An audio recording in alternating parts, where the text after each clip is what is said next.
up, everyone? Welcome to this day in Philly Sports History for August 9th, 2024. I'm your host, Jim Montgomery. Welcome to a feel-good Friday edition of the podcast. A rainy, steamy, dreary feel-good Friday, but it is Friday nonetheless. We have Eagles preseason football tonight. More on that in a bit. The Phillies are hot. And our Little League team from Council Rock, Newtown, is playing for a spot in the World Series, Little League World Series. All of that coming up later. But first, be sure to follow me on social media, Jimbo_Mott on Twitter and TikTok, at Philly Jimbo on Instagram. I'm on Facebook, LinkedIn. Subscribe to the YouTube channel. We're slowly growing our subscribers, and all of that helps. Even if you're listening on the podcast, all of that helps us grow. And we continue to get more interactions on all the social media posts. But I'm trying to grow the YouTube as well as the comments and interactions with wherever you're listening. So if you're listening on Apple Podcasts, Spotify, whatever, leave a comment, like, subscribe, all that other good stuff. And then be sure to spread the word. Word of mouth is basically the best way to help grow this thing. And I'm always running into people, which is actually, I think, really cool, that are like, hey, yeah, I've checked you out. I enjoy this, that, and the other. So thank you for all of that. I appreciate it. We're doing a little appreciation post on a Friday to make us feel better because of the dreary weather. Debbie is coming, but thank you. We are finishing up on Sunday our Philly Olympic Spotlight, which means it's time to focus on the Eagles. And instead of doing a typical Eagles preview like I normally would, going to just incorporate it into the daily pod. We got 20 questions in 20 days about the Eagles heading into the 2024 season, culminating with my prediction and picks for the season. So stay tuned for that. That gets underway on Monday. All right, so back to the Phils. Good win last night, 3 in a row. There we go. There's our winning streak. They actually won the first game of a series, which is huge now. That's 4 on this West Coast swing. 1 more win out of the next 3 games, and I will call it a success. Yeah, 3 games. It was a 10-game. It's a 4-game series against Arizona, but I'll call it a success. But now let's get a little greedy. Let's go 6-4, maybe even 7-3. Nothing wrong with getting a little greedy, but 6-4 last night. Colby Allard looked very, very good. 5 innings pitched, 3 Ks, 1 run. Just made a bad pitch. Same thing happened in the Cleveland game on the last Sunday game when they were here. That was the game we were down to. He just made 1 bad pitch, and the guy hit it out. So for a young pitcher, I'll take that. He looked good. JT finally hit a home run, his first since I think like May. Bryce went 3 for 4. So slowly we're starting to they're getting there. And to recap yesterday's question of the day, I asked you, are you ready to say the Phillies are back? It was 50-50, and I guarantee most of the votes came in before this game, but I think it's safe to say the Phils are back. They're not all the way through it yet, but they were able to get through this West Coast trip, get out of their slump, and then they're coming home where they play better anyway. So I'll take it. Wheeler's on the mound tonight.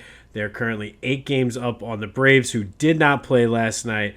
But 50% of you agree with me. The Phillies are back. The other 50%, I'm still saying you probably reacted with emotion. We talked about that the other day.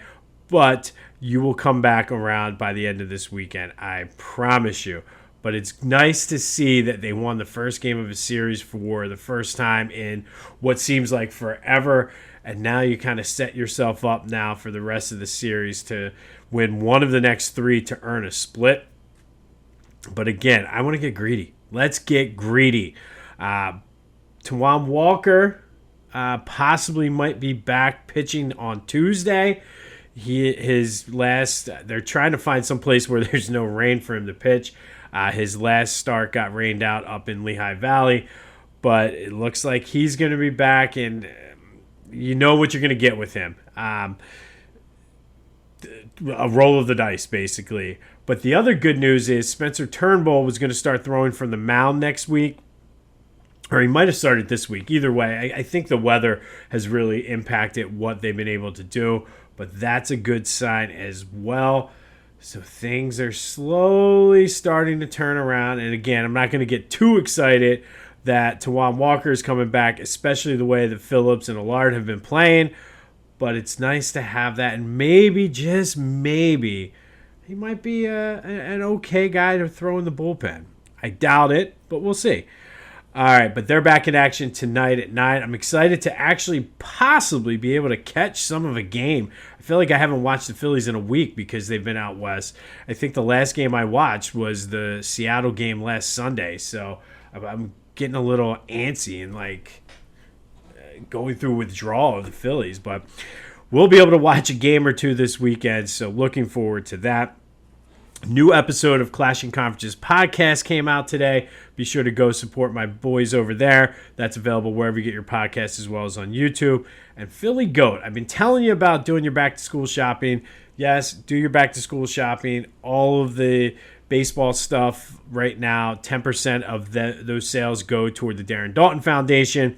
Be sure to use the promo code Jim Montgomery for 10% off your order. Get the stickers, hats, hoodies, whatever you need to get ready for back to school. Philly Goat's got you covered. Jim Montgomery is the promo code to take 10% off, and it also shows Ryan and the team over at Philly Goat that you're listening. But Sunday, August 25th, they're doing a Phillies Royals watch party down at the Palladium in South Philly with none other than John Kruk. You can sit down, have a beer, some wings with Kruk, talk about the Battle Brothers Foundation, and watch the Phillies take on the Royals, which actually should be a pretty decent game out in Kansas City. I believe that starts at 2, but go to Philly Goat if you follow them on their social media for all the details on that. But a Phillies watch party with John Kruk, trying to rearrange my schedule to make sure I'm able to get down there as well. But check out Philly Goat and be sure to use the promo code Jim Montgomery for 10% off. All right, so the Eagles are in action tonight in Baltimore. Weather permitting, I guess, depending on how bad Debbie is. It just seems funny, too, talking about a hurricane by their first name. But anyway, what are you looking for tonight? That's the question of the day. What are you most looking for? No word on whether the starters are going to play or not. If the weather is going to be as crappy as it seems like the forecast is saying, I'm not so sure you're going to see Jalen or any of the first-team offense for that matter. However, what are you most looking forward to tonight? Offense, defense, checking out the new kickoff in person. I know we've seen it there was a couple games yesterday in the Hall of Fame game, but seeing how the Eagles are going to attack it, or are you just hoping for no injuries? Let me know. 267-495-8531. Get you into the Back to the Future voice and text line. You could also hit me up on the social media for that. But what are you most looking forward to tonight? The offense, defense, the kickoff, injuries, or is it something else? Let me know. 267-495-8531. That will get you into the Back to the Future voice and text line. Get that and anything else Philly sports related off your chest. Want to tell me why the Phillies aren't back? That is your place to do it. You want to vent on our next portion of the show? By all means, I am ready for it. But the other Eagles story was Nick Foles announced that he is retiring from football. He will retire as an Eagle, the team that drafted him, the team that he helped to win our only and first Super Bowl. There will be a ceremony September 16th against the Falcons on Monday Night Football. I guess technically it's not the home opener, but the home opener at the Link for the Eagles. But, I mean, what can they say about Nick Foles? And I'm going to start and preface all of this by saying I like Nick Foles. I appreciate what he's done. And, I mean, that Super Bowl run, I don't think anybody has ever had a more magical run than what Nick Foles did the end of 2017, leading up to the MVP of the Super Bowl. You go back in his career, he had the 27-2 in 2013, threw 7 touchdowns in a game, and it looked like he was going to be the heir apparent to Donovan. Finally, we had a quarterback. Unfortunately, just a very inconsistent career. But again, he is I shouldn't say solely, that's not fair, but he is majorly responsible for the greatest moment in Eagles history. And honestly, the greatest play in Eagles history. You can take the Miracle of the Meadowlands, either one of the three. You can take 4th and 26. You can take any of the plays that Donovan did, any of the plays with Jalen, Mike Vick, any of them. Chuck Bednarik hit on Frank Gifford.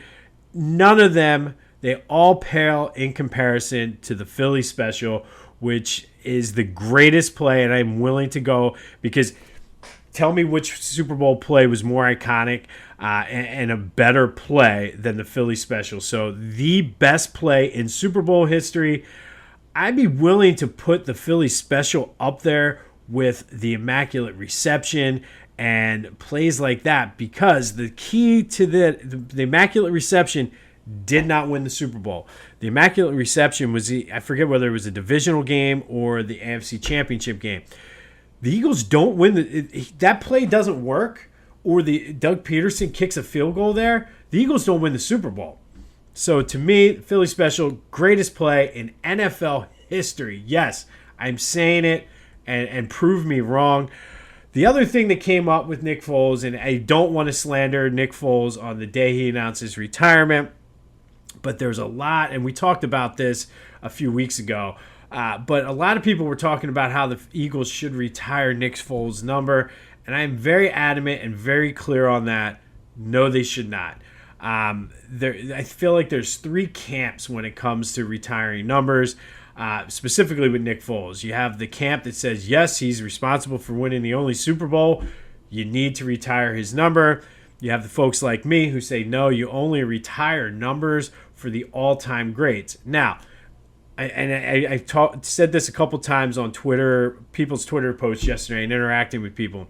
Nick Foles is responsible for the all-time great play or moment, play, whatever. I guess you could say moment. The all-time greatest moment in Eagles history. That does not make him an all-time great player. Yes, he's a fan favorite. Yes, he will never buy dinner or pay for a drink in Philly ever. But that is not number retirement worthy. Because unfortunately for Nick, he had that 2013 year and that magical little run in 2017. Threw it together nicely when he came in for Carson Wentz at the end of the following year in 2018. But other than that, he couldn't really do much. His MO was he was good off the bench. I mean, he's almost like somebody like Dennis Eckersley, who was, and I think Raleigh Fingers also started off as a starter too. Guys like that in baseball who were starters just were okay as starters, but excelled coming off the bench and closing out games. Or like Greg Gross, who was the king of pinch hitting in Major League Baseball. Nick Foles was that guy. Like you could not rely on him to be your every down, every game starter. But if you needed a spark off the bench, and he did it in Philly, he did it in Chicago, he did it in Jacksonville to a certain point. That's who you called. And that is not to disparage Nick. And I know there's some people out there who are cringing and ready to reach through your screens or your phones right now to punch me in the face. But Nick Foles is not an all-time great, so you don't retire his number. I'm okay with the statue. I know a lot of people don't like it. I love the statue because it's such an iconic moment in the greatest moment and greatest game, greatest whatever you want to call it right now in Eagles history. The only time we won the Super Bowl, and Nick Foles had played a huge role in that. So I am not disparaging Nick at all. He's just not number worthy. And then you have the third group of people when it comes to retiring numbers who said no number should be retired. No, like that to me is the ultimate, like, hey, you nobody should ever wear your number because that's how good you were. Brian Dawkins, Reggie White, Donovan McNabb, yes. Chuck Bednarik, Steve Van Buren, Jerome Brown, yes. Nick Foles, sorry, you got a statue. And I think it's an awesome statue. There should be a statue for that.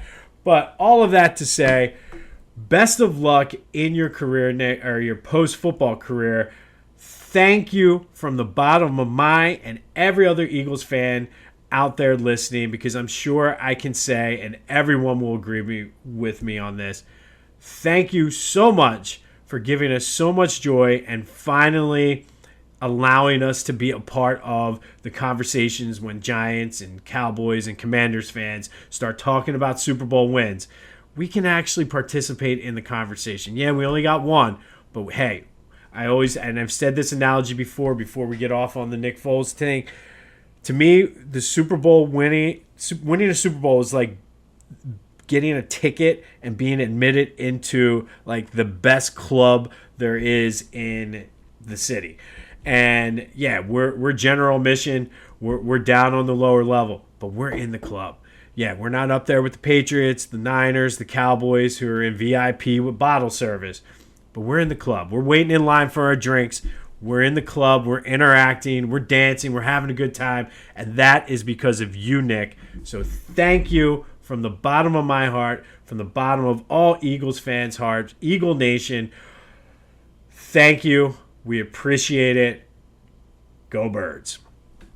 All right, some Sixers news. Joe was a beast yesterday in the semifinal game against Serbia. And stop me if you've heard this before. I don't know if anybody out there watched the game, but I was watching it, and when Joe went off the floor, the team struggled. And this is the NBA All-Star. So that, to me, reminded me of every Sixers game pretty much ever since Joe's been here. And when he came back on, his energy and the way the team played changed. He played 27 minutes, had 19 points on 8 of 11 shooting, hit 2 threes, pulled down 4 boards, but it was really the shots that he made were big shots. He played solid defense against Jokic, and I still can't get over how poorly they played when Joe wasn't on the court, and it seems like he is finding his comfort zone and when they needed him down the stretch. And there's no reason why what you saw yesterday in that game isn't what Joe can and should bring to the table when the Sixers come back to play in October. And speaking of the Sixers coming back, they will be playing, rumored, I don't think anything official yet, but it looks like they'll be playing Christmas Day against the Celtics. Always fun to watch the NBA on Christmas Day. But Joe was a beast. They play France tomorrow for the gold medal. Should be a good one because the crowd hates France, and Joe loves playing the foil. He was getting the crowd. He was the last one off the court, telling the crowd to, like, as they were booing him, and they gave him a nice little DX. Suck it. All right, Council Rock, Newtown Little League plays today versus the DC team at 3 on ESPN with a spot in the Little League World Series in Williamsport on the line. They 10-run this team the last time they played, but can't get complacent. Got to play your game, boys, and let's go to Williamsport. We will, as I mentioned, we will be watching this as soon as camp is over. We'll be watching this today, but good luck to the boys from Council Rock, Newtown Little League, as they look to punch their ticket to Williamsport. We also have a big Union game tonight. Lots going on in Philly sports today, but big Union game tonight. They're playing their Leagues Cup round of 32 matchup against Montreal, thanks to winning their group play with the draw they had against Cruz Azul the other night. They'll be playing at Subaru Park. That game is on Apple TV, and it looked like it was a free game to watch tonight. That's at 7:30 at Subaru Park. So hopefully the Union can move on to the round of 16 against Montreal. All right, today we're not going back far. We're going to go back to last year. And on this day last year in 2023, Phillies beat the Nationals 7-0. Nick Castellanos had 2 homers and 3 RBI. Weston Wilson also homered, but the big story was, you probably remember it well, it was such a fun thing to watch. Michael Lorenzen pitched a 124-pitch no-hitter, walking 4, striking out 5 in his first home start as a Philly. Rob Thompson, I forgot about this until I was looking, but Rob Thompson almost pulled him out, and the batter, I forget who the last batter of the game was, but that batter was going to be Lorenzen's last batter. But he was able to get him out and pitch the no-hitter. For the Phils, Michael Lorenzen was okay when they brought him over. I feel like he was never quite the same after the no-hitter. I pitched in 11 games, went 4-2 with a 5.51 ERA. Did pitch 2 2 2/3 scoreless innings in the postseason, but he just was never the same after the no-hitter. But it was the 14th no-hitter in Phillies team history. For those keeping score at home, Roy Halladay, 2 of them, including the perfect game against the Marlins. Cole Hamels also, I would give him 1 2/3 of a no-hitter. He pitched the one in his last start, which we talked about a couple weeks ago, and then he was a part of a combined no-hitter where he pitched the first 6. Chooch caught 4 of the Phillies' 14 no-hitters, but this is always something it was, and maybe this is just me. It's just me. I'm not sure, but on the flip side of this, the Phillies have been no-hit more times than any other team. 21 times the Phillies have been no-hit, which is the most in Major League Baseball history. Last time was that ridiculous no-hitter in Game 4 of the World Series in 2022, which really just screwed up the rest of the series. Phillies had a 2-1 lead at that point. But on this day last year, Michael Lorenzen pitched the 14th no-hitter in Phillies team history as the Phillies beat the Nationals 7-0. Nick Castellanos with 2 homers, Weston Wilson with 1, and Lorenzen. It was such a cool moment. It was his first start in Citizens Bank Park. His wife and kid were there, his mom. It was just a very, very cool moment. And that happened on this day last year in 2023. I wouldn't mind seeing a no-hitter coming up soon as the Phillies go down the stretch. It'd be good to see Sanchez or Ranger come back and pitch a no-hitter. But, hey, I can dream, can't I? Finally today, Phillies Olympic Spotlight. We're going to take a look at Matt Fallon, who's a swimmer and a current Penn student. This was his first Olympics, and he swam in the 200-meter breaststroke. He is the current U.S. record holder in that stroke, so hopes were high for him. He was also the bronze medalist in last year's World Championships. It was a very competitive field, and Fallon ended up finishing 10th in this year's Olympics. However, he's only 21, so he should have another shot in 4 years. But thank you for making the University of Penn proud, Matt, and being the top 10 in the world in a specific swim stroke, that's nothing to sneeze at. So shout out to you, Matt Fallon, for taking 10th in the 200-meter breaststroke. You are the U.S. record holder, and the sky is the limit. You will have another shot again in 4 years. Just keep making Penn proud. And Matt Fallon is today's Philly Olympic Spotlight. On this day last year, Michael Lorenzen pitched a no-hitter against the Nationals in his first start at Citizens Bank Park, gearing up for the Union, the Council Rock Newtown Little League, and the Eagles tonight. Lots to watch, and then you're going to put the cherry on top with the Phillies out in Arizona with Zack Wheeler on the mound. But for the Eagles, be sure to let me know, what are you most looking forward to tonight? Watching the offense, the defense, kickoff, just hoping for no injuries? Is there something else that you want to see, a specific player? All of that is fair game. 267-495-8531. Get in on the Back to the Future voice and text line and tell me I'm an idiot. Tell me that Nick Foles' number should be retired. I'm all for it. I will tell you you're wrong. However, that is perfectly fine. If you make a compelling argument, maybe I'll have a sit down with you and we can have a one-on-one debate about it on the podcast. But congratulations, Nick. In all honesty, in all seriousness, thank you for the greatest single moment in Eagles history. It's not hyperbole. That is 100% the greatest single moment. And best of luck in your retirement. And I wasn't going to go down to the game because I have to be into the office early on Tuesday morning. But I think my plans may have just changed. It might be, hopefully nobody I work with is listening to this, because I probably will be missing our leadership meeting on September 17th. For PTO, I might have the Nick Foles flu. But be safe out there. It's supposed to be windy and just crazy as Debbie rolls through. So again, be safe out there. But it's a feel-good Friday. We got a lot going on in Philly sports today. Looking forward to it. Now I just got to get through the work day and then put my feet up and relax. This has been This Day in Philly Sports History for August 9th, 2024. I'm Jim Montgomery. Go have yourselves a Friday. And until next time, go Birds. Football is back.